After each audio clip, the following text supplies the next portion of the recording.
नमस्कार बच्चों, मैं सोनिया रावत, आपकी हिंदी अध्यापिका। आज हम सभी नवीं कक्षा में व्याकरण के अंतर्गत अलंकार का अध्ययन करेंगे। अलंकार का शाब्दिक अर्थ है आभूषण। आभूषण अर्थात जो सजाने का काम करते हैं। उसी प्रकार भाषा को सजाने का काम अलंकार करते हैं। अर्थात संक्षेप में हम कह सकते हैं कि भाषा को सुंदर बनाने वाले चमत्कारपूर्ण मनोरंजक तत्व को अलंकार कहते हैं। इससे भाषा में सुंदरता आ जाती है और यह दूसरों को अपनी ओर आकर्षित करते हैं।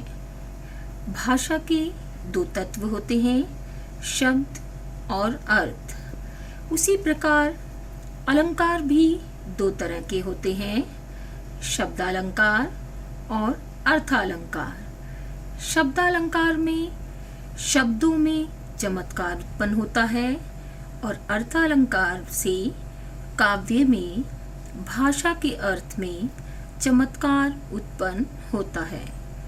शब्दालंकार के अंतर्गत पहला अलंकार है अनुप्रास।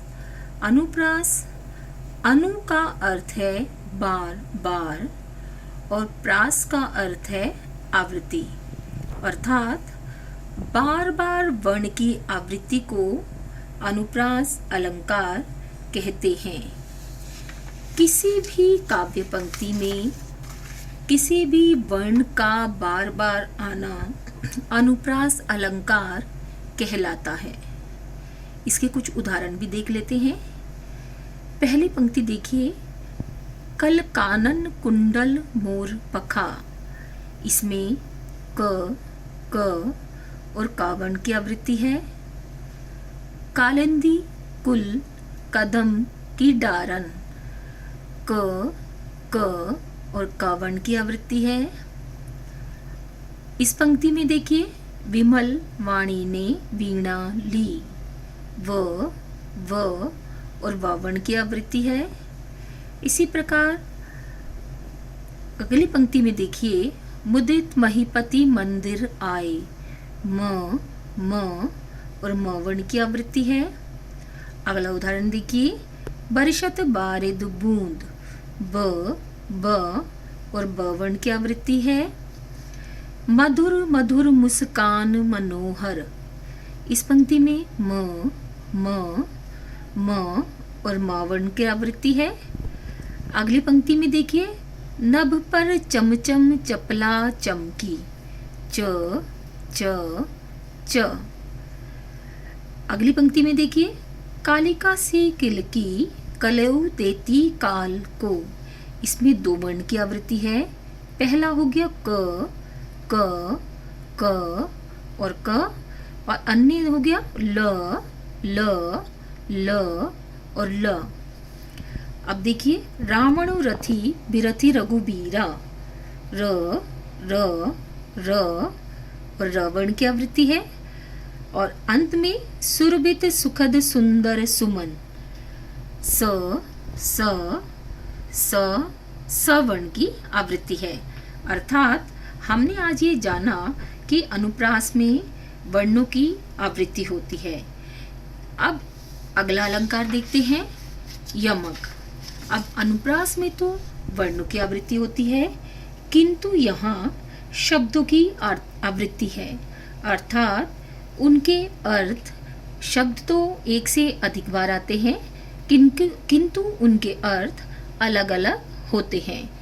जैसे जब एक ही शब्द बार बार आए और उसके अर्थ भिन्न भिन्न हो, अर्थात शब्दों की आवृत्ति हो किंतु उनके अर्थ अलग अलग हो, वहाँ यमक अलंकार होता है। अब इसके उदाहरण देखते हैं। काली घटा का घमंड घटा। पहली घटा का अर्थ है बादलों का जमघट और दूसरी घटा का अर्थ है कम होना। माला फेरत जुग भया, फिरा न मन का फेर, कर का मन का डारी दे, मन का फेर।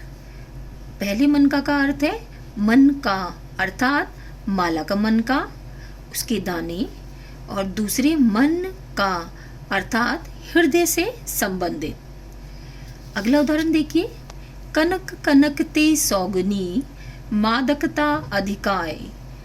पहला कनक धतूरा और दूसरे कनक का अर्थ है सोना। इसी प्रकार देखिए, पास हीरे हीरे की खान, खोजता कहाँ और नादान। हीरे अर्थात इसमें किसी को संबोधित किया जा रहा है, और हीरे अर्थात रत्न। 3 बेर खाती थी वे 3 बेर खाती है।